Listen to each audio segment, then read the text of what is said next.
Welcome into Coach's Corner, live again.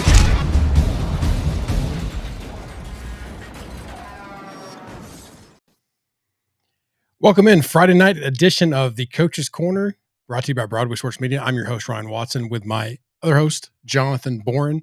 We're brought to you by Broadway Sports Media, partner with 440 Sports. Find all of our great content at BroadwaySportsMedia.com, where you can go right now to shop.broadway and find a wonderful T-shirt for you to purchase called the Tennessee Tickle Monsters. It's been the buzz all across the internet today. It's been taking the world by storm. No, it was fantastic. Put out Justin Graver. Sorry, too many J names. We've been a little bit to drink tonight. This will be a fun show. Justin Graver put out a fantastic hype video today just to kind of celebrate this defense. And one of the names was the ridiculous Tennessee Tickle Monitors. I am all on board, Jonathan, with Tickle the Monitors? Tickle Monsters. That's what we're going to go with, Tickle Monsters. What are your thoughts on it, sir? I think it's absurd, and I love it. That's probably the only thing I can say. I think some people take it way too seriously. Think that it will affect national media coverage. If you're worried about national media coverage because of a nickname, then your team is terrible.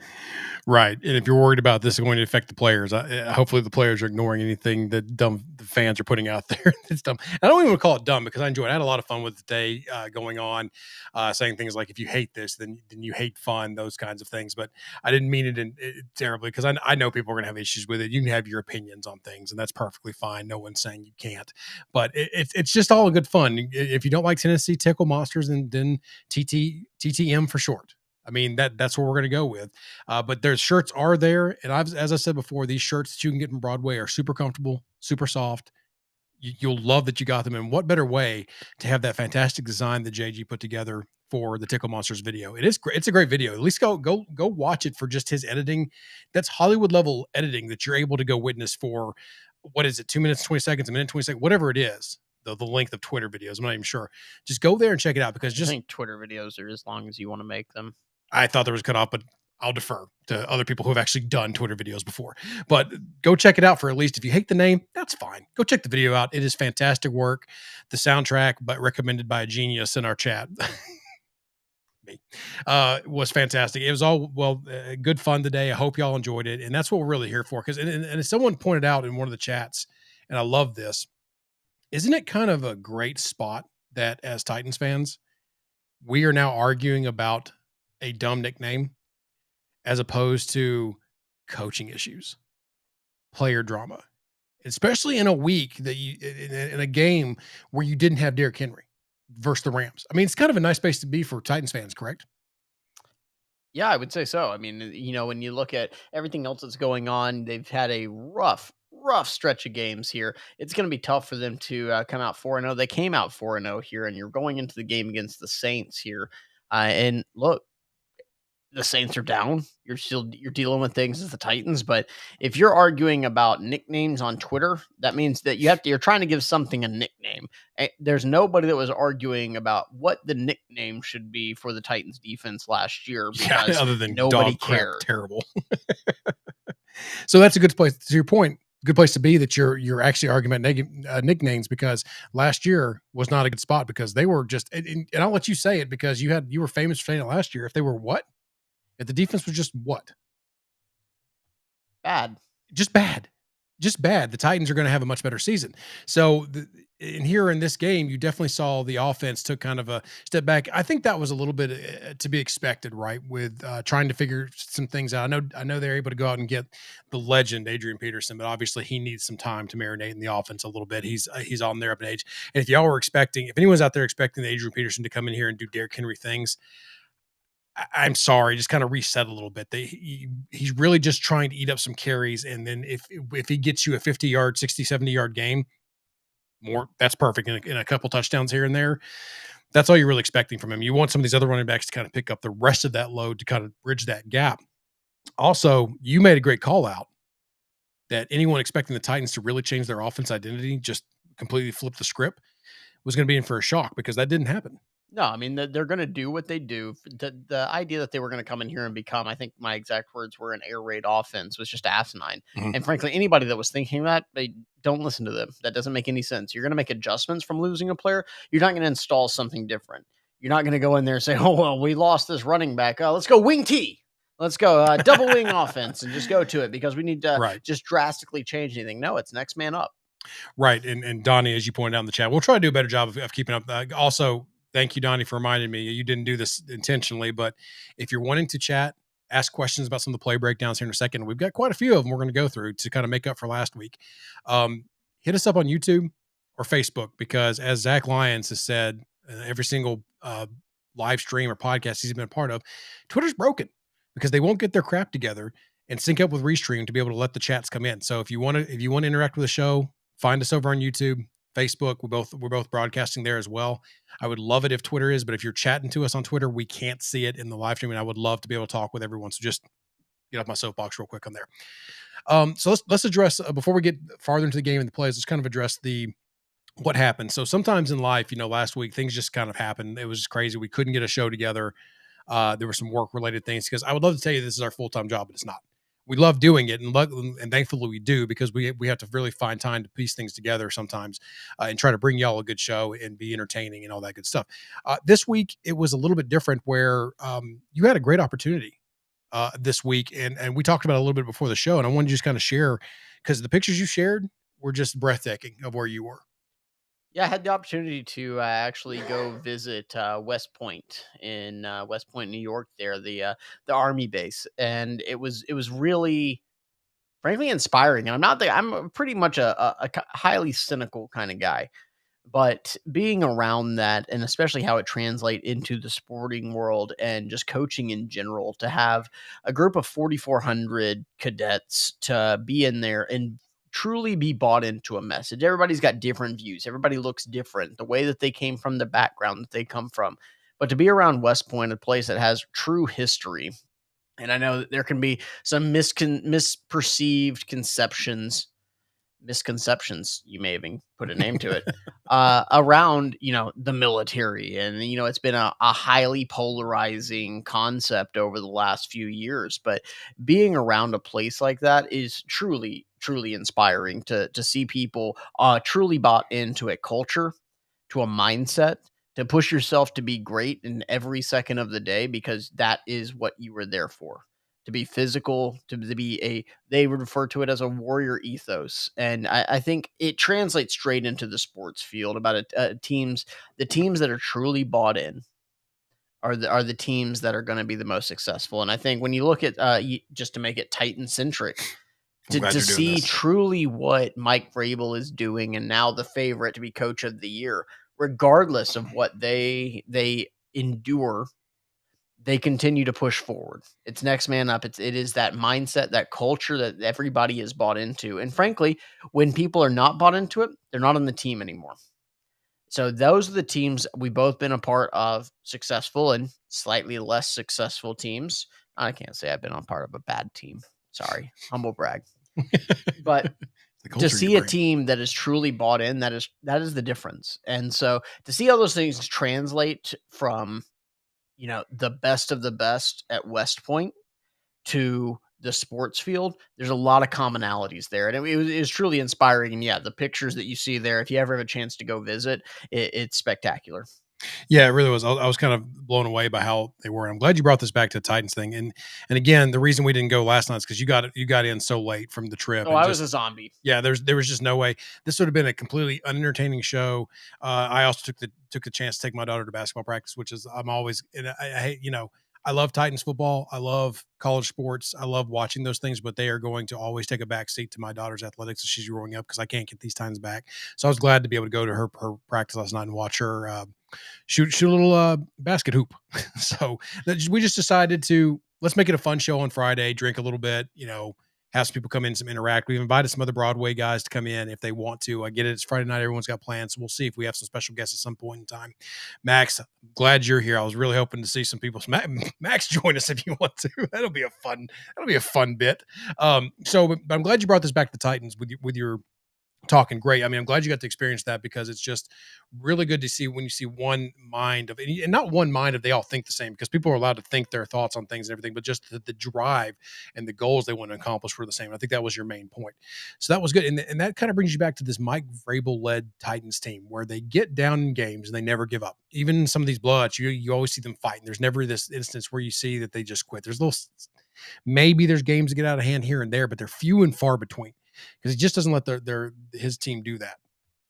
Now, with that being said, that kind of shows up with this. You just had your MVP front runner for your team, whether you think he's the MVP of the NFL or not. This is the MVP of your team on offense, and Derrick Henry goes down. This is his first game without him. What's the team going to look like? Vrabel came out, had his guys prepared because, again, this wasn't a stellar outlook. This wasn't a stellar game, excuse me, for the Titans offense. But this defense and this defensive front, the Tennessee Tickle Monsters, not monitors, monsters, got after it from step one. And it was more that we touched about this a little bit on Sunday, so not to get too deep into it, but it was more than just their pressure because they didn't blitz a ton. They stunted. They just were active. They had some great secondary pass rush moves to get to Stafford to make him uncomfortable, but also made them uncomfortable. When you hear this, you keep hearing this about the coaching scheme from Bowen about how he is giving to offenses things they've never seen. Now, whether that's never seen in their career or not seen the Titans do, he's mixing it up. He's doing some things because a lot of those were coverage sacks early on. But again, the thing about coverage sacks is you got to get there and pressure. So it's nice to see them working in kind of a symbiotic relationship there. It's a big word for me tonight, to accomplish that. So did you see anything like that from the coverage as well? No, I mean, when you look at it, there was very much a front four attacking to get to be victorious there, and I think I'm actually having some technical difficulties here and You're still coming through the audio, so you're good. losing internet connection. As the host of the show, I'm thinking probably not. So we may need to make an adjustment here and go to the direct connection. So pause, give us just a second. We'll be right back with you. See if I can hook something up here.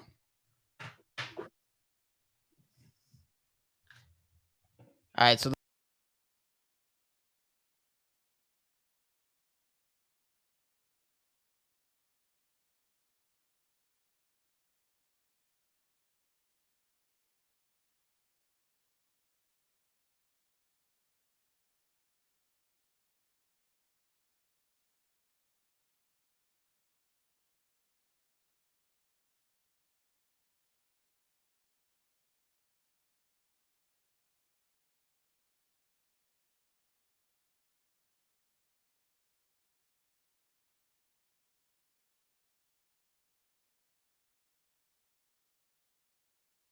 there we go. I'm back. All right, now you can hear me, Max. Max, you just keep us held accountable here. Just an absolute disaster of some technical difficulties. Well, here. we had dinner first, and we forgot about one important step was hooking up your computer so that as the host, you can still broadcast.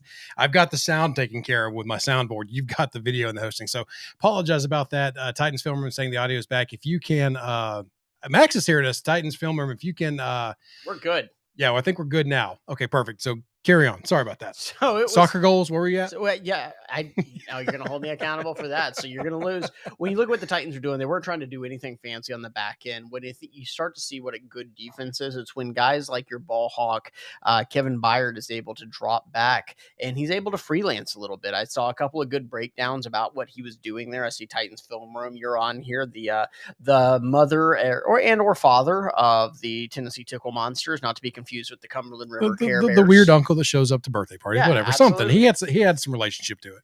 So when you look at what the Titans were doing, it was nothing particular fancy. It's just showing up and frankly beating the hell out of the guy that's lined up in front of you.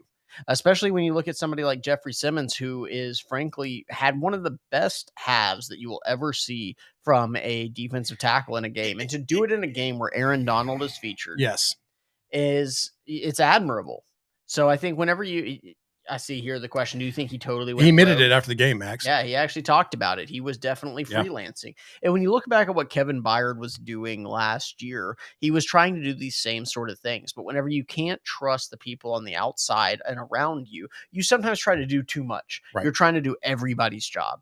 And, you go back a couple of years, you see Michael Griffin, he was guilty of that a ton, trying to do too much. Do your job and know where you can freelance, know those chances you can take. Whenever you're going to be an underneath coverage guy, jumping a route, your risk of giving up a touchdown down the field is much smaller than if you're the deep guy in a cover one kind of shell. So that's where I think you're starting to see this defense really play together, really play as a unit. And ultimately, that's a team that should be scary because if you can win with your front four the way the Titans are right now, you can do a You can lot you of can stuff on you can get defense. creative on the back end and do some things like that. So you're going to see a lot of more of that stuff going on.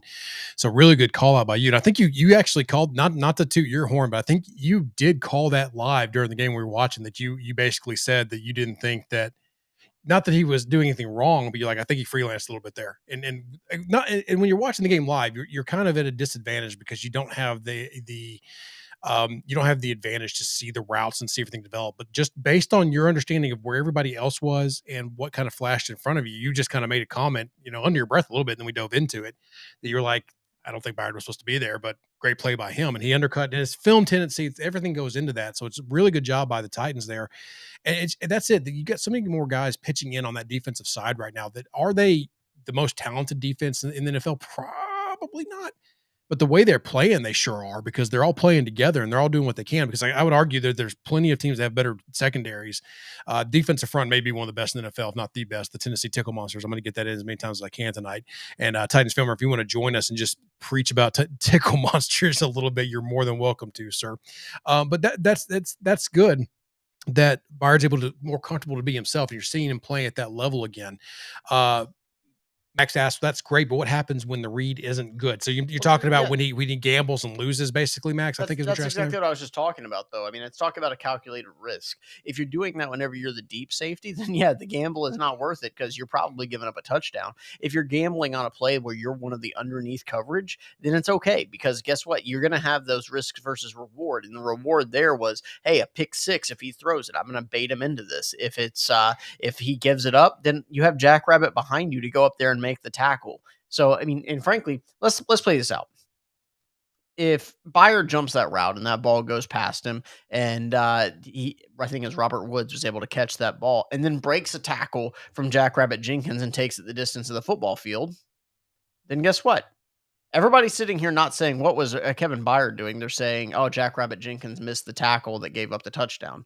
That's what I'm saying. And when it comes to everybody doing their job, allows guys like Byard to have a little bit and be playmakers, be football players out there, not just be exactly what you draw up on a whiteboard. And trust me, Ed Reed is probably maybe I'd probably say the best safety to ever play football, and he freelanced a hell of a ton by being able to study film and see what players were going to do. When teams are having to adjust for your freelancing to try and get you to bite on something, that means you're a good football player. So defense played spectacularly. And we'll get into some plays here in a second for the offense, because again, you kind of were expecting a letdown on offense. You were just hoping that maybe some things could bounce right. The thing that you got was the defense playing to the level of a Super Bowl caliber defense against, even before the OBJ pickup in free agency here, with all that drama that was going on. And let me put it this way: I would have taken the chance of if all this, he's bad for the locker room, all this kind of stuff. That's a talented receiver that I would have loved to have had on the Titans. That's just my thoughts on it. I think that locker room is in good enough shape under Vrabel that I don't think anybody's going to come to be a cancer. And guess what? He's probably cheap enough that if he is, what's the big deal? You sit him and you cut him, whatever else. I mean, I didn't think I think there was worth the risk to poke, but again, they didn't. I was okay with them not doing it too. But the offense clearly struggled early. Thankfully, the defense came to play. Um, and had some stuff happen. There were some, the national media pundits, and I roll my eyes, saying, "Well, yeah, anytime you spot them 14 points on two interceptions, you're not going to win." Like, okay, yeah, but the defense is still doing that to them, putting that pressure and trying to avoid what Stafford and Safford in the same game. Stafford is a tough thing for me to do with my ability to get tongue tied, but he didn't know that was going to be a safety or not. So I mean, just good job by the Titans coming in on that defense and picking up the pace for what they would assume was the offense was down. And they were right early, but the offense did put drives together when they had to. So this offense is still capable once they're clicking. They just have to get to that point. There are some things here from what I saw in the film on Adrian Peterson's plays that it's kind of 50-50 on. he's got to learn when to be aggressive and when to be patient. He's got to learn to lower his pads a little bit at certain areas. He's always kind of been a high runner throughout his career a little bit, but he was a high runner 100% of the time. So he never got into that second gear, that second level of things. So I think he's still trying to figure it out. But again, he was with the Titans for less than a week. Give it some time. You know, I'm not pulling the plug on the Adrian Peterson experiment just yet. No, I mean, he even admitted that he was running high, and I think we can get into some of those breakdowns. But I do want to say one thing here, and that is, Max saying that 100% agree on Reed, but he's like Manning on defense, right? He just called his own number. You ready to give him the keys to Byard? I'll say that Kevin Byard has the same number of interceptions as Ed Reed did through his first 4 years in the league.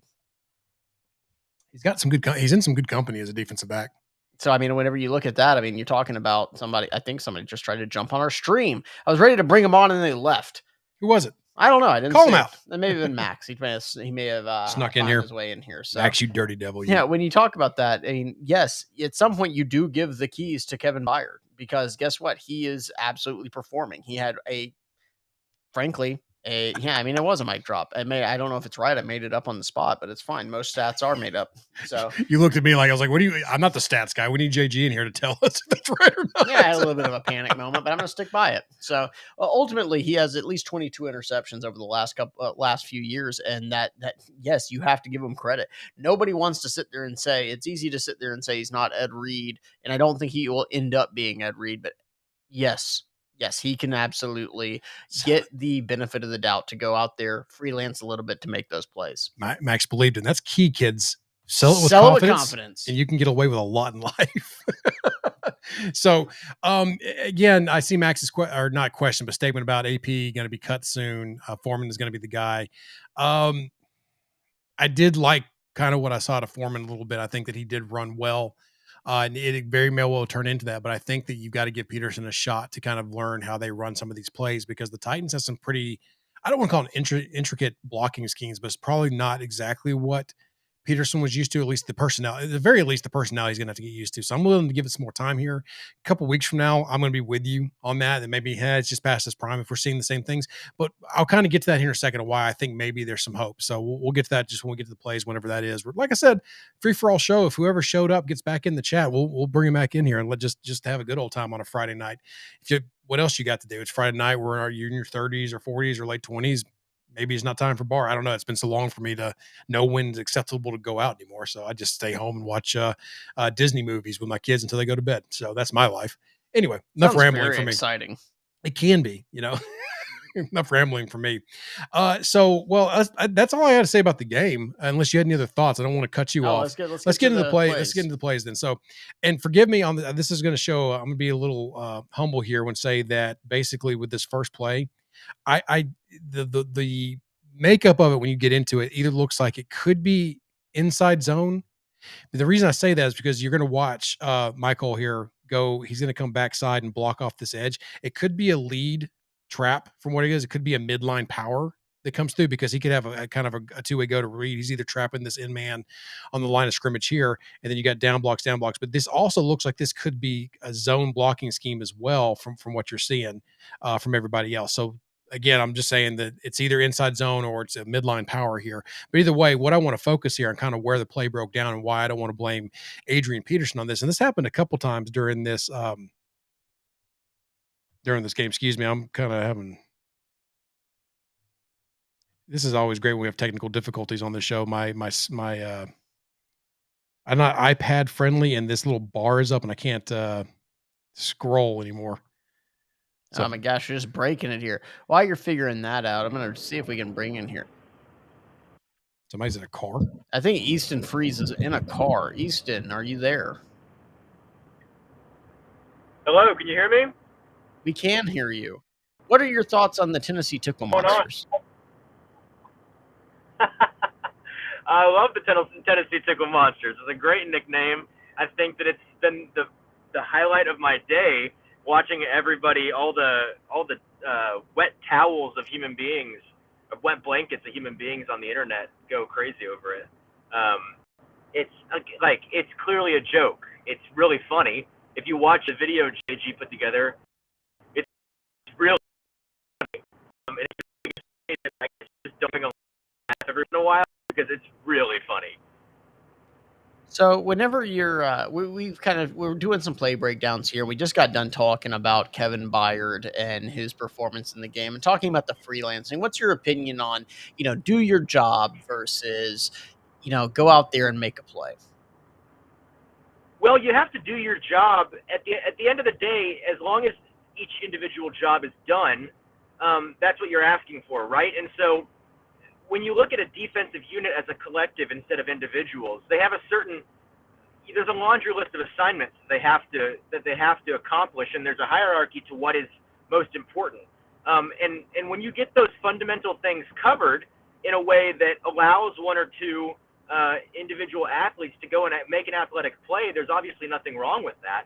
You guys were talking about Byard's ability to freelance and take a high risk, high reward shot on that interception in the game. The reason he was able to do that is because he was communicating with Jackrabbit Jenkins beforehand, and Jackrabbit sat down in that off-man coverage and allowed KB to come up and make the play. And if he were to try to jump that ball and it was thrown over his head, or maybe there was a pump fake or something, and KB got burned in terms of his assignment as safety, he has Jackrabbit behind the receiver still, keeping that guy in front of them, and the play's still going to be made in terms of stopping the offense rather. So you have to, if you're in a defense like the Titans looked like last year, where they could hardly get their fundamental assignments taken care of, then making a play can hurt the entire unit.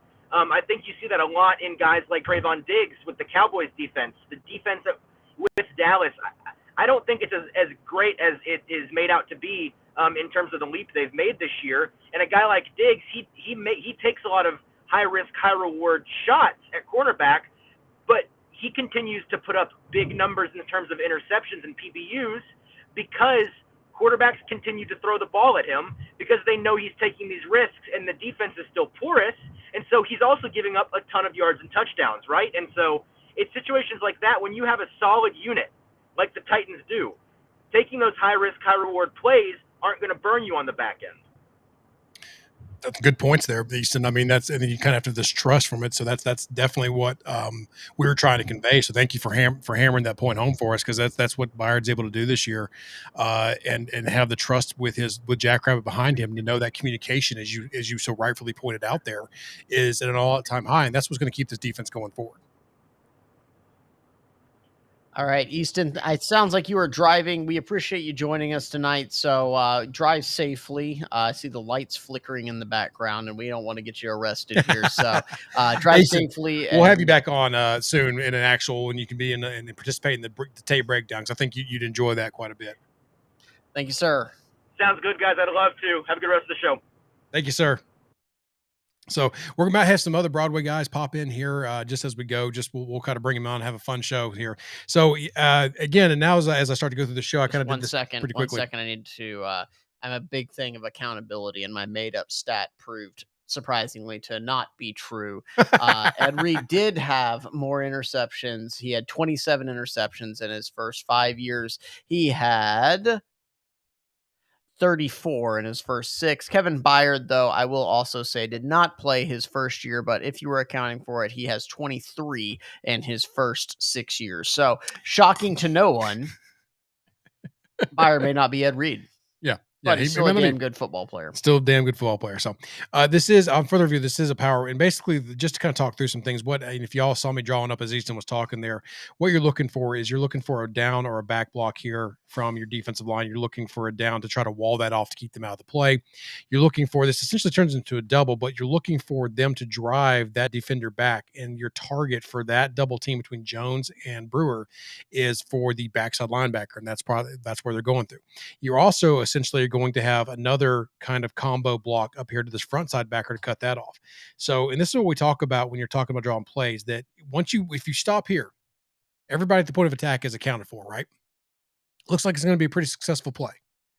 But this is the NFL, and unfortunately, players make plays. So this is where it's shaping up to be. You see Peterson start to make his drop step, and he's going to wrap around Tannehill because you see Tannehill opening up this way, and he's going to boot here. You see in Peterson, his ideal is he's going to follow Pruitt through the hole, and he's going to look to get in between what's called this. Let me erase some of these lines here so you can see it's not fourth grade Crayola. He's going to look to try to cut through what's this round corner right here that these blockers are making here and these blockers are making here, and what you're hoping to kick out here is to get this. Now you have this alley for Peterson to be able to run up in and make a play. I know he's unblocked. You'll see here in a second. There's a receiver coming in because to block, and if not, that's a situation you want your running back to be in to make a play on that backer. Other thing I want to point out real quick. I'll go back to the other play.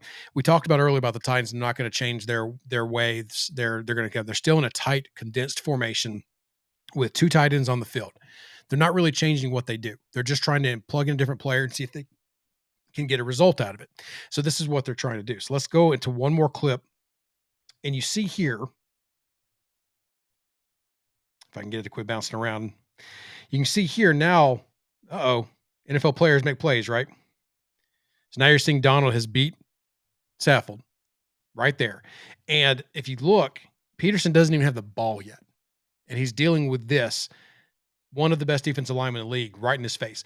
But let's point out the other blocks. You've got a great combo here. They're going to get that. You've got some movement here, really working hard. Hart didn't have a great night, so we'll try to call out the good stuff he did do. He is walling that backside block off, and Pruitt's got that angled up, man.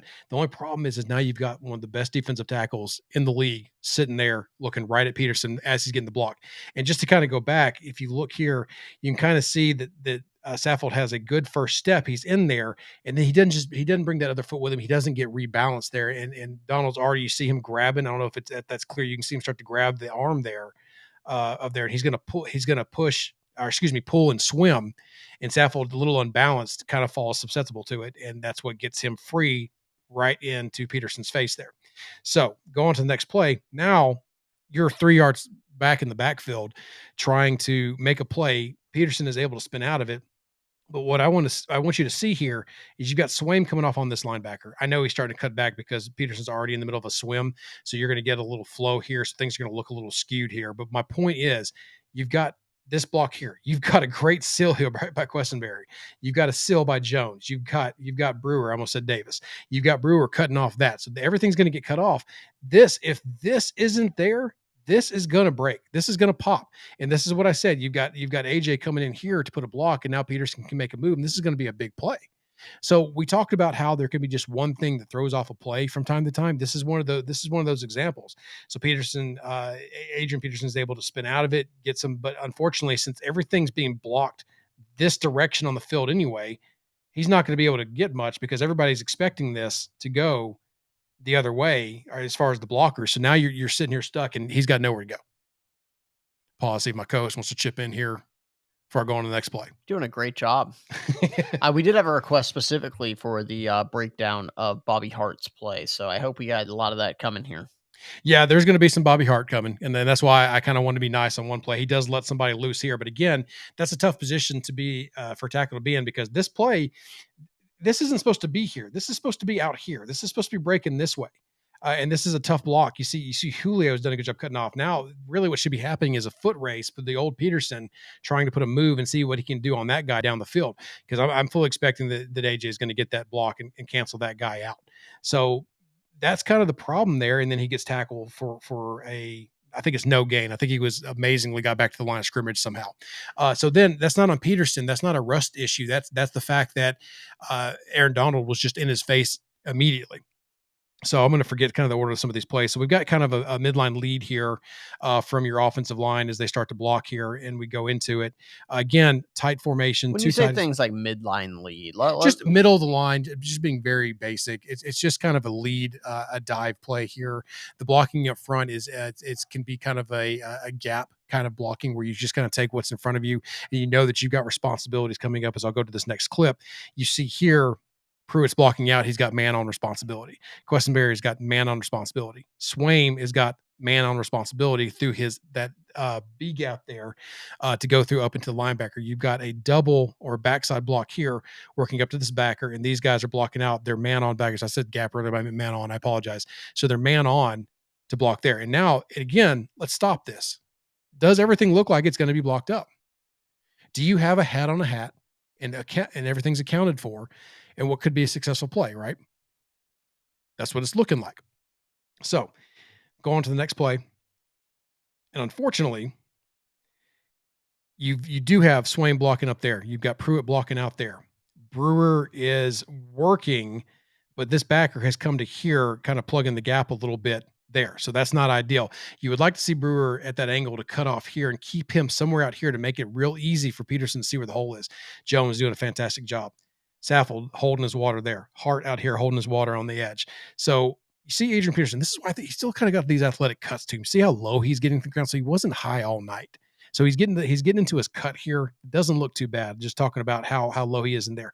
But the problem is that again, he's not trusting it. Q's doing a good enough job here, in my opinion, that I think that if he just needs to follow Swain and stick with it a little more, and that hits front side there, I think that he can make something out of it. Instead, he gets here. He's running right back to this backside trash that, again, is expecting him to be on the other side. He's trying to cut back through it, and I really think he needs to stay home here a little bit. And as you can see, kind of what happens. Yeah, but I'm gonna disagree with you a little bit here. I mean, when you're looking at what a running back is taught to read, where are the helmets? The helmets are all to the right side here. He's seeing a hole here, and I know there's a sky cam here, so I can't quite see the helmet placement of who Ben Jones is blocking there. But there's a gap developing there, and if he's reading his helmets, you got the hole that this is designed to go to. I see 3 helmets that are on the side to prevent that. So I don't really hate this from Peterson. You're right that you do want to read helmets, but when you have a lead blocker, typically when all else falls, and that's why I say I'd rather see him follow his lead blockers because he's new to the team. Let's see what he can develop on the front side. Sure. But because I don't think that Q is in a bad position now. The thing is if Q can get some better movement out of, let me get my mark going again. If Q can get some better movement right there on that, then this isn't an issue. He's not doing a bad job. He's not getting beat. He's just not getting any kind of movement, but he's got a head up one-on-one block. And if we go back to the start of the play, I believe he was kind of lined up. It's a little inside. So again, I would kind of like to see Q kind of influence. And what I mean by that is, if where the play is going to go. And that's the thing, is that Swain is just hunting this guy up. So he's going to try to find. So if I know I've got inside leverage right there, I'm going to try to influence and try to take him in here a little bit and try to maybe play my hand a little bit. The problem with that is that's also gambling because you're susceptible to an inside bull rush at that point in time. And now, like you saw in the last play, the defender is right in Peterson's face. So just a little tic-tacky there, but again, I'm not disagreeing with you. I think that you're right with the helmets when he gets that cut. So again, he's got the athletic ability to make that cut and look for this hole here. Just everybody kind of holds water, and now he doesn't kind of get in there quick enough, and it kind of bottles up on him. And the next thing you know, he's tackled. And I think that he's frustrated here. And I called this out during the game that he missed his cut somewhere. I think he thinks in this moment, you can see he's kind of grabbing the ball. If you go back and watch the film, he was just kind of hitting it above his head. I think he realizes he needed to stick it front side, or he got caught up in the trash and he had something off the backside that he saw late in the play. So just some of those things, those timing things that needs to get a little better between Peterson and the line. This is just an example of that. So no real fail from the offensive line, not really on Peterson either. Just kind of these things are going to happen, and plays aren't always going to hit. Right. So that's kind of the thing there. So I think that I commented on this play a little bit during the play. We commented on this game live, and this is all jumping around on me. I apologize. So this is the Tannehill interception, just to touch on it real quick. And this is where we're going to get into a little Bobby Hart hate. So I'll get into my point, and then I want to ask you some questions, let you talk a little bit here too. So you see here, we're starting to get the play action fake wheel out. You've got the big on big kind of responsibility. You got to sell the run fake, everything. You've got the back or the tight ends coming this way. Everything's flowing. You've got the offensive line kind of setting up for their gap protection. Their responsibilities out here. You've got coming in here. Now, here's my point. What I'll talk about. If you go back to the slide beforehand, there's not a whole lot of ground gain. That's a false step from Bobby Hart, or sloppy fart, as as Zach has been calling him on his podcast. So that's a false step there. He doesn't gain any ground with that. So now he's left himself open for this inside gap rush from the defensive end. And there's nothing really there. So he's done himself no favors to cut that off. He knows he's got the inside leverage. He doesn't do anything else, because here's the thing. If he overcompensates too much to the inside, always want to protect the inside as an offensive lineman more than anything, because you can redirect to the out, especially when this play is looking to set up over here from Tannehill. So he takes a little bit of a false step there. Bobby Hart does, and he's already playing catch up. So as you see in this next clip, he's on the wrong side here. He's trying to push out here. He's not getting any motion with his legs coming.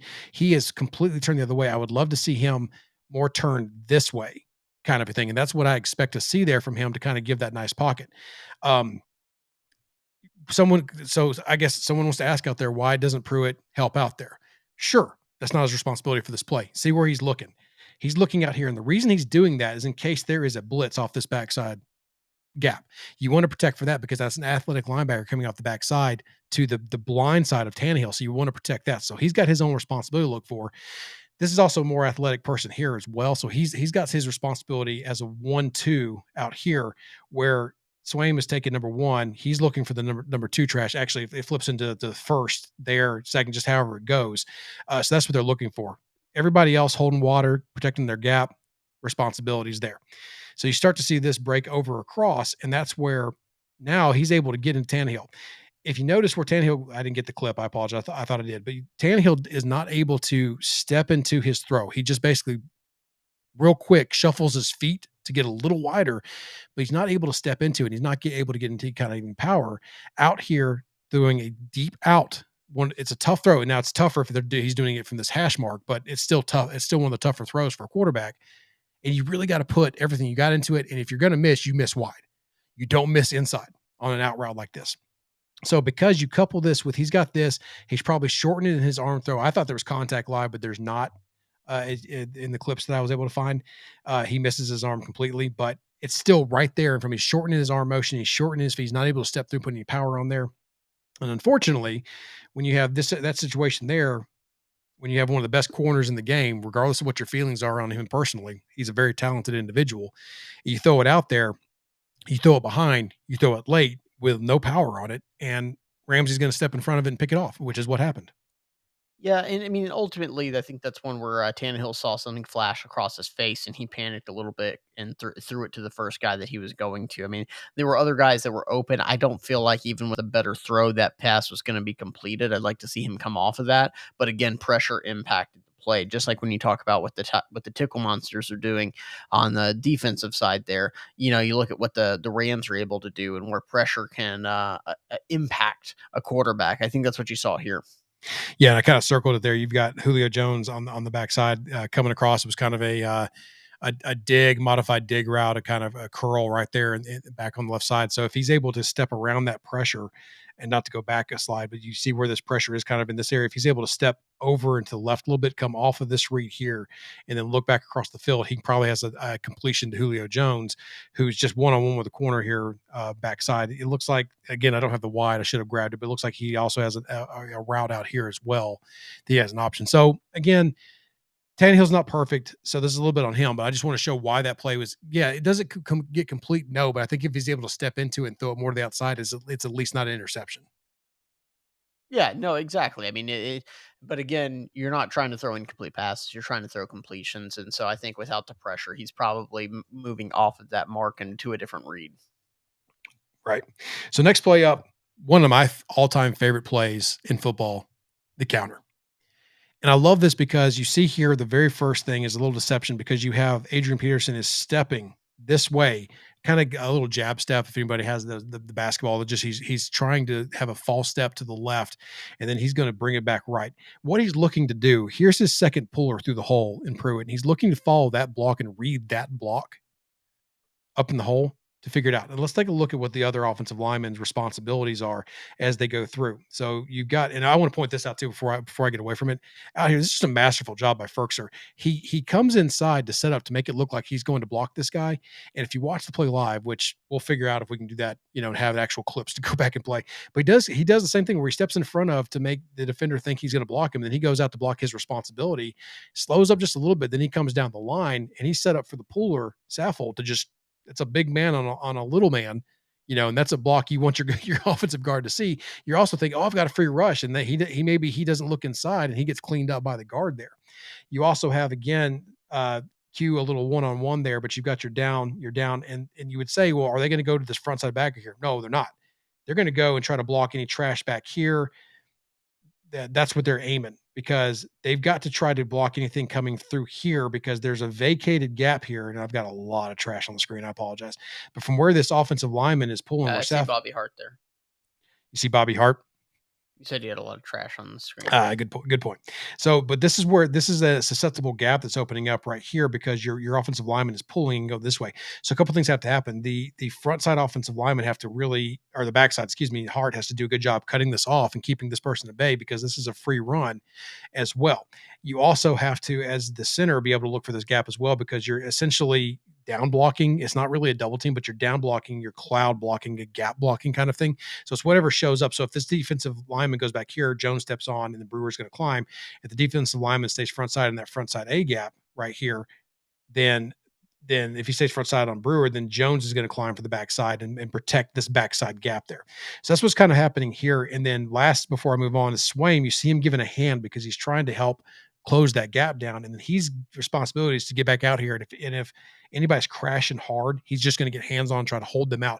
Because again, this counter is supposed to hit out here. That's the design. So you want to kind of hold everything, hold your water on the backside and let that go. So the problem is, as we start to get into it, you see, again, like I said, if you remember, Ferkser's now out on his responsibility after he deked and came out. Saffold has pulled from backside. Q is actually getting some pretty good for head up blocking. He's actually influencing pretty well there. That's not a bad job. Like I said, Jones and Brewer have pushed this defensive nose all the way back, and Brewer is now climbing for the first thing that shows across the top to help protect. And so you look here, now we've got this. There's no big threat there. I would love to see him still. That's an athletic person. I mean, if I'm looking at this picture, this is set up really well. Yes, thank you. And I'm glad you can see that, because that's what I'm trying to say here. That look how he's got here, and I can see what he sees. He sees that hole open up again. He's seeing things. He's trying to make it, because again, this block hasn't engaged yet. That's the block he's reading, because if this turns into a kick out, he's cutting up. If this block turns into a hook, so it's either a kick out where it goes this way, or it hooks here, right? So that gives Peterson kind of his way he's going to go, right? So it's a little more patience out of Peterson there, to be honest with you, so we can see at least how this is developing. It's not there yet, but he makes his decision right then, because he sees this gap backside, which is fine. But I'd like to point something out. You called it trash earlier on the field, all this trash. Well, there's a big piece of trash right here that, remember, where did he start? Taking away that backside. Where did Hart start? He was out here. So Jones, and they've got more movement. They replaced over. He's not able to hold him out, and now he's in the way, because I can see what Peterson's seeing, and I don't hate it. I don't hate it.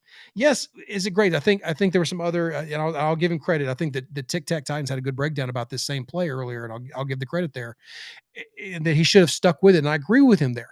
But I don't think that this is wrong either, because if Hart can just hold, if he can just hold his man right here. Look at that.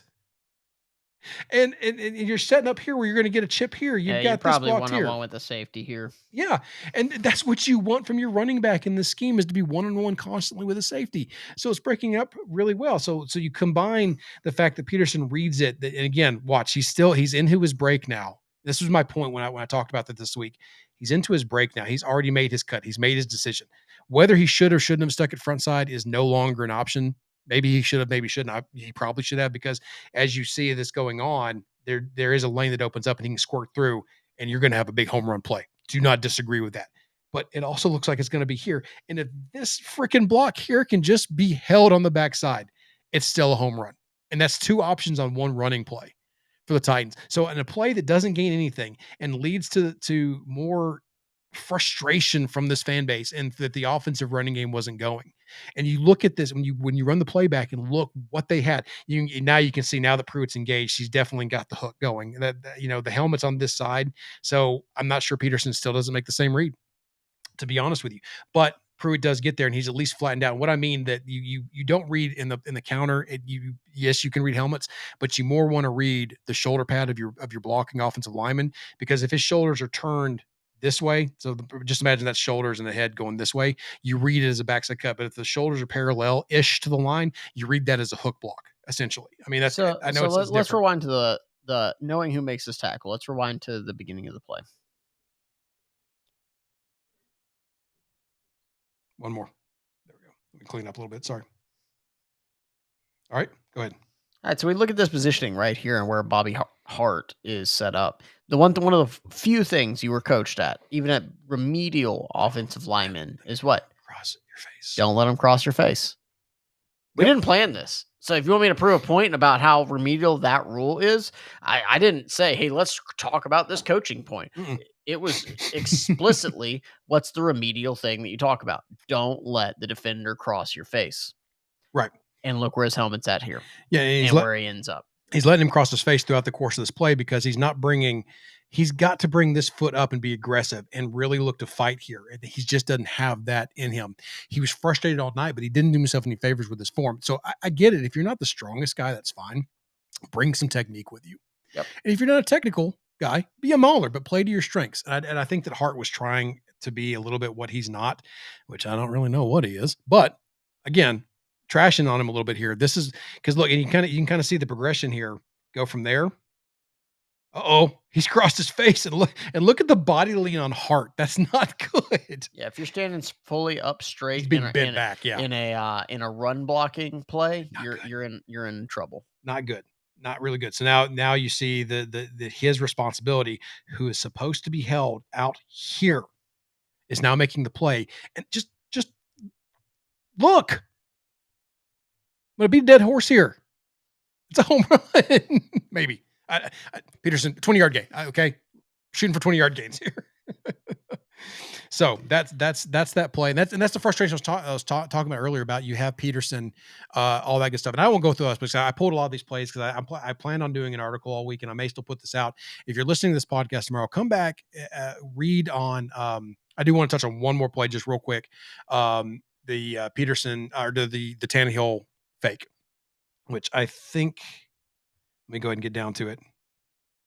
So I may have a play here or an article, or at least check my Twitter. I may upload all these pictures and talk a little bit about it. So here is the Tannehill fake boot real quick. So you look how it's going to set up. You've got the front side go. And we had a lot of people argue about whether the Titans would still be able to run this play because Derrick Henry's not in the game. He's not a big enough threat. Here's still enough threat that you've got flow here. You've got here. You've got here. Everybody's still flowing. This is the man you're hoping to influence more than anybody else. Because I know this is a freak athlete right here. I don't think he makes this play, even if he is able to run free. It's close. We'll still go for it. But he gets faked out so bad by him coming in because everything's going this way. The blocking's all going this way, right? Your lead's coming this way. Your running back's coming this way. Everything's going that way. Defense looks at everything they're going here. Tannehill doing a great job doing his coaching, showing that ball to the defense. Make them think you're handing it off. Great play action, great fake. When you're going here, now he pulls it, he's gone. Look at that. The Titans are masterful. We are essentially seeing them again turning a defender into a blocker for this offense because of how this worked out. He just crushes Donald there and pulls him down. But the reason I want to show this because we know with the end result, Tannehill is able to go in to get his finger roll touchdown. But I kind of want to point out that the blocking was so good on the front side. Where's Peterson?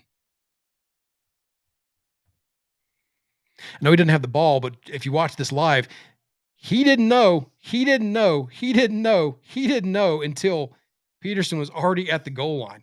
They're all still in here looking for him, and he is crossing. So I think if they hand the ball off here, it's still a touchdown to Peterson. But what they have here is a touchdown regardless. It doesn't matter. You get the Tanny roll in the end zone. So just want to touch on that there were still some more success out there on the table for Peterson to have. And I still think this running game for the Titans can be effective. And to our main point going back, not a whole lot of reason to change a whole lot. Okay, now I'm done. Look for my Twitter. Look for maybe an article on Broadway as we go through this throughout the week as I try to bring some more out. Sure, this is a Wendy's. Sorry, you get me talking about plays. I apologize. You get me talking about the in and outs of plays, and this is kind of where I like to live. And I knew we would do this. We're going to spend a little bit too much time, and I kind of want to be quiet for a little bit here. And I want to turn it over to my co-host, and because I haven't done a good job of sharing the mic with you tonight, and I apologize. But that's our breakdown segment. Thank you for hanging with me on that. It was intense. Thank you, Max. Hope you enjoyed it. I hope you enjoyed it at the very least. I do. And Max, again, from Facebook, you're talking about it's not Bobby Hart's fault. He is who he is. I tend to agree with that statement. You knew what you were getting in Bobby Hart. And this is the fault of those that allow Bobby Hart to play.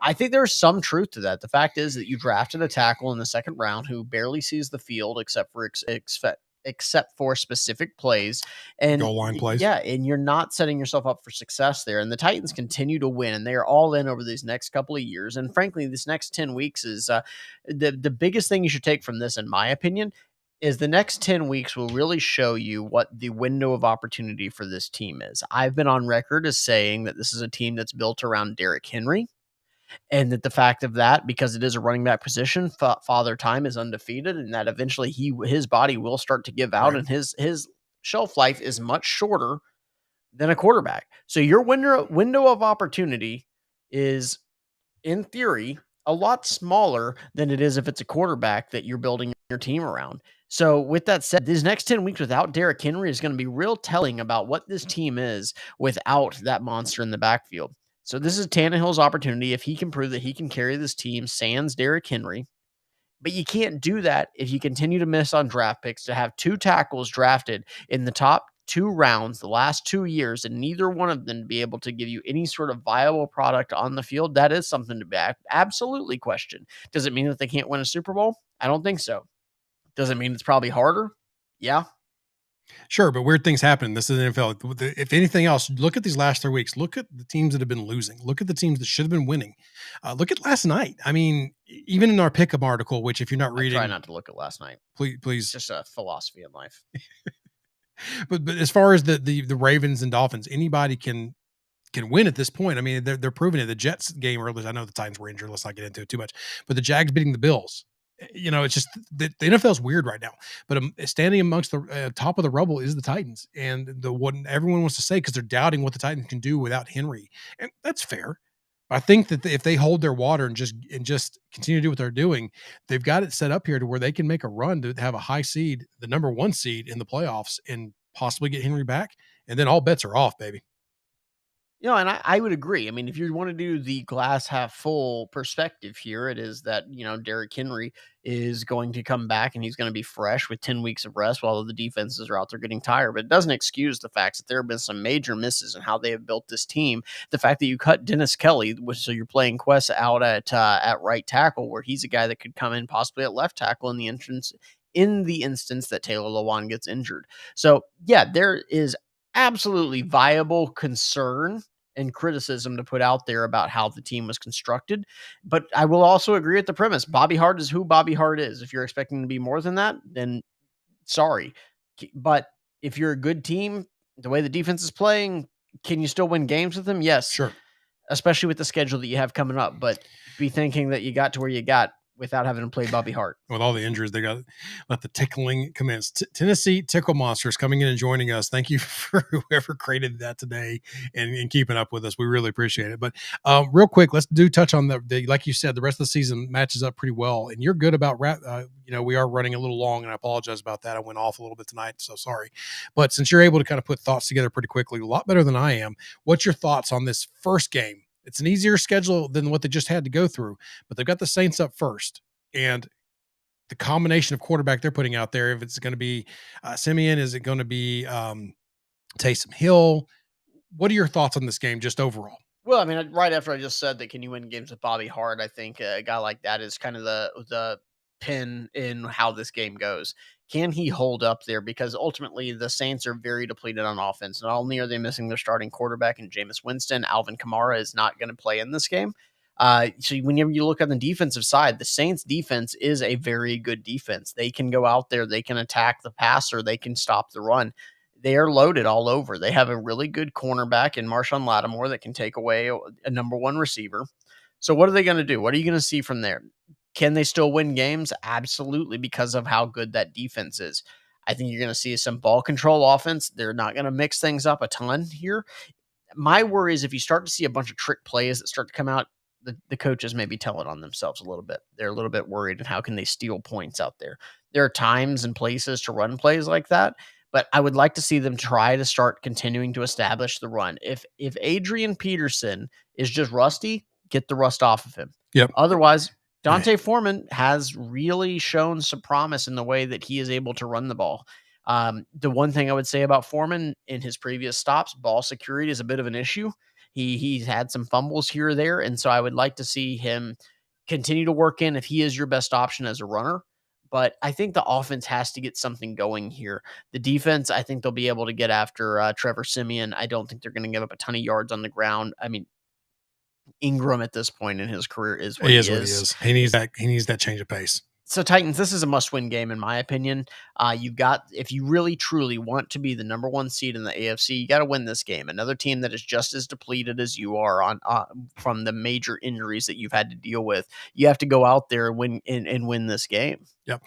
Plus, if nothing else, I mean, yes, you want to win every game you can in the NFL, right? I mean, just as a general statement of fact.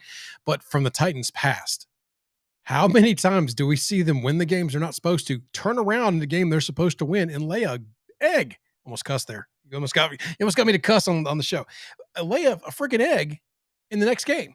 So they've got to look to avoid that. So I'll scheme out the window here. Do what you do it correctly. If Hart is starting, pray if you're into that kind of thing, and hope that he can have a better game than he did last time. Otherwise, you're hoping that Lewan can come back. And I get it. People are mad at Lewan, but I promise you he's a better option than Bobby freaking Hart. And I'm not going to take any debating on that. And all this, well, the Titans seem to do well when Lewan's out. Yeah, well, I'm telling you, I just watched Hart play in this game. They didn't do better at that left tackle spot without Lewan. Look, Taylor Lewan has been playing very well at that left tackle position. He had the bad game to open the season, but has gotten better and better each week to the point that nobody was talking about him until he wasn't playing. That's where you want to be as an offensive lineman. That is exactly where you want to be. Yeah, so Max points out here, that's kind of what we're talking about, concerning it that the defense is really good for the Saints and that our offense is questionable in this state of flux. So that's a very good point. That's what you have to kind of watch. You hope that the defense can come, the Titans defense can come with the same intensity and keep the Saints out with them depleted. And that's what you're looking for. Act like you're playing the Rams again. Come to play. Bring your in front of the home crowd there and make sure that you're able to. They are at home, right? I'm not just making that up. I wrote that earlier that the Saints are at the Titans this weekend. Can confirm. Okay. Yeah. I thought that I had a little bit of brain fart there. Apologize. So that's the thing, it's just the offense has got to do what they do and come and play, but the defense, more importantly, cannot let the Saints get anything cheap, cannot get any confidence and not just be beyond what they're capable. You can't allow them to do that. So I just want the offense to be capable and hold water. I don't want them to be otherworldly because I know it's a good defense, but I want the defense to keep up their streak more than anything else, because if they do that, it may be a tighter game than what you as a fan are comfortable with admitting, but it'll still end up being a win, and that's what you want. No, it absolutely is. So, I mean, when we look at score predictions for this game, I'm not even going to give one. Not going? We're not going? Well, sure, go ahead. Titans by 5, which is a weird number, but I'm going with it. You calling some scoregami? Maybe some scoregami. Maybe. I think the Titans buy under a score, so I'm in that 6-point range as well. So, I think you got to set your expectations. Now, we've been wrong before because the Titans have been a little up and down. Max, I'd take the under as well, possibly. That's a good point. I'm not much into betting, so I think that what you're saying there is that you're taking below both teams scoring what they set the over-under at, correct? Kidding. So yes, maybe take the under. My co-host is not happy with me right now. So yeah, make the under, but just again, don't set your expectations. This is going to be a blowout. That the Titans, remember the narrative is the Saints are, even down a quarterback, are still a better team for some reason. I can show you graphs where people are still putting out justifications, the DVO crap and whatever else that's out there saying that the Saints are still a better football team. Haven't watched the Titans play too closely and trying to stat book read, and again, so don't expect a blowout here. I expect the Titans win if they play the game they are, but I'm thinking like a 17-13 type. Thanks, Max. Now it looks like I stole that for you, but yeah, like something like 20-14 somewhere in there. I'll change my score. Max. So that kind of thing. So that's what I'm expecting from this game as well. So, but that's kind of our show tonight. We went a little over. I thought maybe we'd have some other guests here. We hang with us here. We're in some flux here, whether we're going to go on Friday nights, Thursday nights early, flux capacitor. We may go back in time and see if we can fix some of this, but we'll make announcements out if we're going to go on Thursday night or Friday night, or if it's going to be at a different time. Tuesday. Yeah. You never know. We're the stepchildren of the Broadway Sports Podcast show and everything. So we'll let you know ahead of time, but Jonathan, it's that time to shine. I was in New York, and I saw some birds, saw them, flying out there. I was like, those are seagulls. You know why they're called seagulls? Why? I sat there and I said, because if they flew over a bay, they'd be called bagels. Bagels sound good. So that's going to do it for us tonight on the Coach's Corner. Thank you for sticking with us. Thank you for participating. Love to see all the comments. Come and join us next week. Let us know if you have any questions about any of the plays. But we are brought to you by Broadway Sports Media, part of the Broadway Sports Network, partner with 440 Sports. Remember to be sure and check out all of our other podcast articles and everything you want to see. Videos on our Twitter for the Tennessee Tickle Monsters. Get yourself a shirt and you're not going to regret it. I don't know how long this nickname's going to stick around. Go grab it while you can, while it's still a thing, because you're going to look back 20 years and be so glad you grabbed a shirt that says Tennessee Tickle Monsters. Check out Jonathan at JB on Broad, myself, Ryan on Broadway, the show at Coaches on Broad, and on Twitter for Broadway at Broadway TN. But until next time, we out. See